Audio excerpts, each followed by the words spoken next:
Cricket રમવા માંગો છો, ક્રિકેટના શોખીન છો, તો તમારા માટે ખાસ આયોજન કરેલ છે ખરેડા ગામના આંગણે ધારેશ્વર ક્રિકેટ મેદાન જ્યાં આવેલું છે કે જે મોરબી જિલ્લાની અંદર પ્રખ્યાત ક્રિકેટ ગ્રાઉન્ડ છે, જેની અંદર ધારેશ્વર પ્રીમિયર લીગ 2024 અંતર્ગત જાજરમાન આયોજન કરેલ છે. આવો મારા વાલા, રહી જશો. ધારેશ્વર ક્રિકેટ પ્રીમિયર લીગ 2024 અંતર્ગત આજે આપણે ઉપસ્થિત થયા છીએ ખરેડા ગામની પાવન ભૂમિએથી. હું છું આપનો દોસ્ત વિજય ચાળમિયા અને મારી સાથે છે રવિ ચાળમિયા. તમે જોડાયેલા છો વીઆર મીડિયાની સાથે. તો અહીંયા જે ક્રિકેટ ગ્રાઉન્ડ ખરેડાની અંદર આવેલું છે, શું છે એની વિશેષતા અને આ ભવ્ય આયોજન પાછળ કેવા એનું આયોજન છે, શું કાંઈ એની વાત કરવા માટે જઈ રહ્યા છીએ.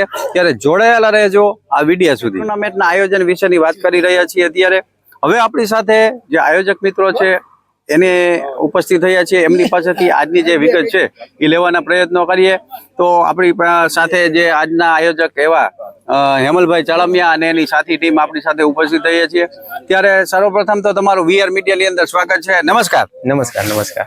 તો આપણે દર્શક મિત્રોને આપણે એ વાત કહેવી છે કે આજે તમે 2024 અંતર્ગત જે આયોજન કરવામાં આવેલું છે કે ધારેશ્વર ક્રિકેટ ટુર્નામેન્ટ જે મેદાન છે આપણું, એના વિશેની જે વાત કરવાની છે, તેમજ શું કાંઈ આજનું આયોજન છે એના વિશે થોડીક વાત કરીએ.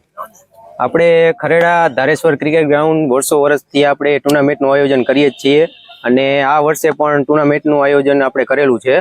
એમાં અમારા મિત્ર એવા સત્યમભાઈ વરસડા, મારા પપ્પા સરપંચ અમારા ભાગીદાર જ છે અને સાથે જ મળીને આ બધું આયોજન અમે કરેલું છે. અને આપણે અત્યારે 70 થી 72 જેવી ટીમો થઈ ગઈ છે અને આજુબાજુના ગામો એવા આપણે હળવદ, રંગપર, ચરાડવા, કડિયાણા જેવા ગામોમાંથી વિવિધ ટીમો આવેલી છે અને આપણે ખૂબ સરસ આયોજન કર્યું છે. અને આપણે આ ખરેડાનું ગ્રાઉન્ડ છે તે આપણે ટોપ 5 ગ્રાઉન્ડમાંનું એક છે અને બધા માણસોને, ટીમોને, ક્રિકેટ પ્રેમીઓને રમવાની પણ ખૂબ અહીં મજા આવે છે. એના માટે આપણે આ બધું આયોજન કરેલું છે. ખૂબ સરસ એને માહિતી આપી કે જો તમે ક્રિકેટના રસિક હોય અને જો ખરેડાના ગ્રાઉન્ડ ઉપર રહીમાં નથી તો હજી આ લાવો ચૂકાઈ ન જાય મારા વાલા. હજી 70 ટીમ થઈ છે, હજી તમારા માટે અહીંયા રાહ જોવાય છે.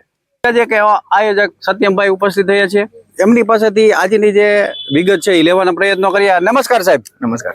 તો આપણે જે દર વર્ષે જે ક્રિકેટ ટુર્નામેન્ટનું આયોજન તો કરીએ જ છીએ અને મોરબીની આજુબાજુના એરિયામાં થતું જ હોય છે, પરંતુ દરેક જગ્યાએ અલગ અલગ નિયમો હોય છે અને શું કાંઈ એના વિશે થોડીક વાત કરીએ.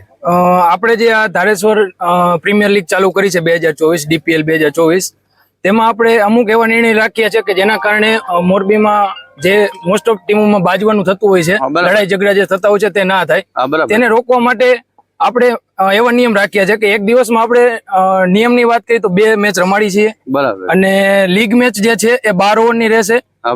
ક્વાર્ટર ફાઇનલ 14 ઓવરની રહેશે અને ફાઇનલ જે ક્વાર્ટર ફાઇનલ અને સેમીફાઇનલ 14 ની રહેશે અને ફાઇનલ જે છે 16 ઓવરની રહેશે.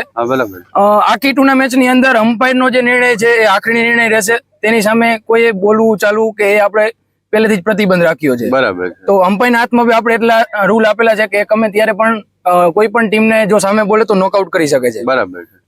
તે ઉપરાંત આપણે લિમિટેડ ટીમ લેવાની છે. અત્યારે ઓલરેડી 70 થી 72 જેવી ટીમ થઈ ગઈ છે. બરાબર.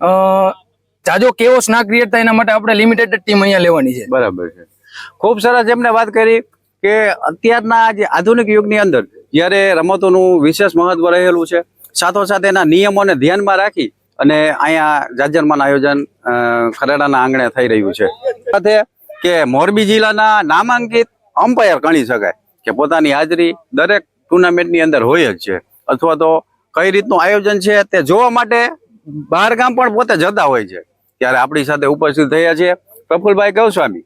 આપણે એમની પાસેથી આજનું જે પોતાની અનુભૂતિ કેવી રહી છે અને 10 વર્ષના જે કેરિયરની અંદર આજે પોતે શું અહીંયા અલગ પ્રતિભાવ દેખાઈ રહ્યો છે એમના વિશે વાત કરવા જઈ રહ્યા છીએ. ત્યારે નમસ્કાર સાહેબ. નમસ્કાર.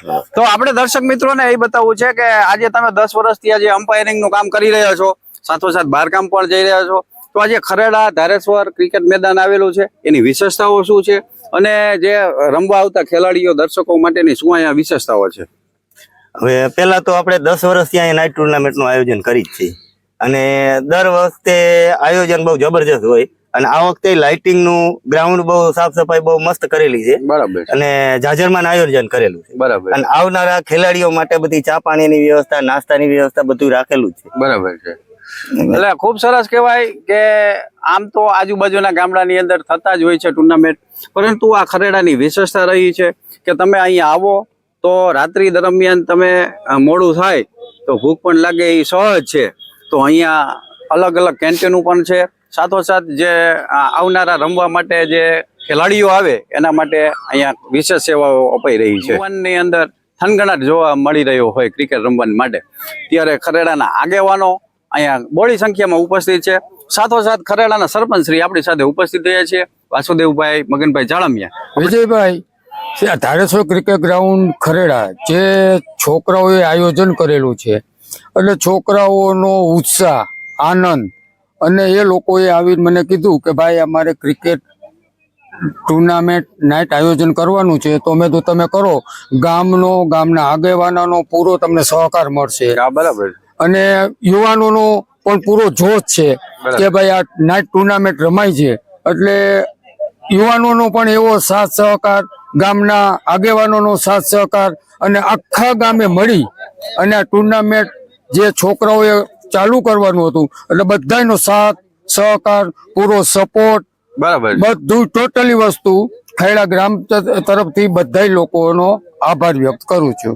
ખૂબ સરસ એને વાત કરી કે આજે ક્રિકેટ ટુર્નામેન્ટનું આયોજન કરવું એ કઈ નાની હુની વાત નથી, કેમ કે જેની અંદર નાણાં અને માણા બેયની જરૂર પડતી હોય, ત્યારે સરપંચ શ્રી ખરેડા ગામનો આભાર વ્યક્ત કર્યો. તેમજ યુવાનોનો જે થનગનાટ છે એ આ ખરેડાના ગ્રાઉન્ડની અંદર જોવા મળી રહ્યો છે. જે ખરેડા ગામના આંગણે પધારી છે, તો એમની પાસેથી વિગત લેવાના પ્રયત્ન કરીએ. નમસ્કાર સાહેબ. નમસ્કાર. પેલા તમારું શુભ નામ અને અહીંયા આવીને તમને કેવી અનુભૂતિ થાય છે, અને તમે ગામો ગામ રમવા જતા હોય તો એની વચ્ચેનો જે ડિફરન્સ છે એના વિશે થોડીક વાત કરીએ. મારું નામ સાવન કાસુંદ્રા છે. અમારી ટીમનું નામ ડ્રીમ 11 છે. અમે ઘણા બધા ટુર્નામેન્ટ રમ્યા છીએ, મહેન્દ્રનગર ચોકડી છે, બરાબર છે, બધે રમ્યા છીએ, પણ અહીંયા ગ્રાઉન્ડ નું લાઇટિંગ, આ તે વ્યવસ્થા બધું વ્યવસ્થિત લાગ્યું અને ખૂબ અનુકૂળ લાગ્યું. તો બધાને અપીલ છે જેને ક્રિકેટ રમવું હોય અહીંયા પધારી શકે છે. બરાબર. ખૂબ સરસ જેને વાત કરી કે પોતાની ટીમ આજુબાજુના ગામડાની અંદર જ્યારે ક્રિકેટ ટુર્નામેન્ટનું આયોજન હોય ત્યારે એમની હાજરી અવશ્ય હોય છે, પરંતુ ખરેડાના આંગણે જ્યારે આવું આયોજન હોય ત્યારે પોતે લાવો લેવાનું ચૂકતા નથી. મોરબીથી એ ડિવિઝનમાંથી પધારેલા એક અધિકારી, આપણે એમની સાથે વાત કરવાનો પ્રયત્ન કરીએ. નમસ્કાર સાહેબ. નમસ્તે. શું નામ સાહેબ તમારું? Hakumatsinh Jadeja, PI education. બરાબર છે. તો તમે રમવા માટે અવારનવાર આજુબાજુના ગામડામાં જતા હોય, તો આજે ખરેડાના આંગણે આવ્યા છે, શું કાંઈ એમની અનુભૂતિ? જીપીએલ 2024 જે ખરેડા છે એનું ગ્રાઉન્ડ જોતા બહુ સારું વ્યવસ્થા અને મેન્ટેન કરેલ છે, જ્યાં કોમેન્ટ્રી લાવ્યું છે અને લાઇટિંગ પણ સારું છે, તો રમવામાં ખરેખર આનંદ છે. બરાબર. ખૂબ સરસ. ખૂબ ખૂબ આભાર સાહેબ તમારો અમારા સાથે જોડાવા માટે. मुकाबला रात को भी दिन जैसा आपको यहाँ पे उजाला देखने को मिलता हुआ श्री धारेश्वर क्रिकेट ग्राउंड में काफी रोमांच यहाँ पे आप देख सकते हो, काफी लोग आए इस ओपनिंग के लिए.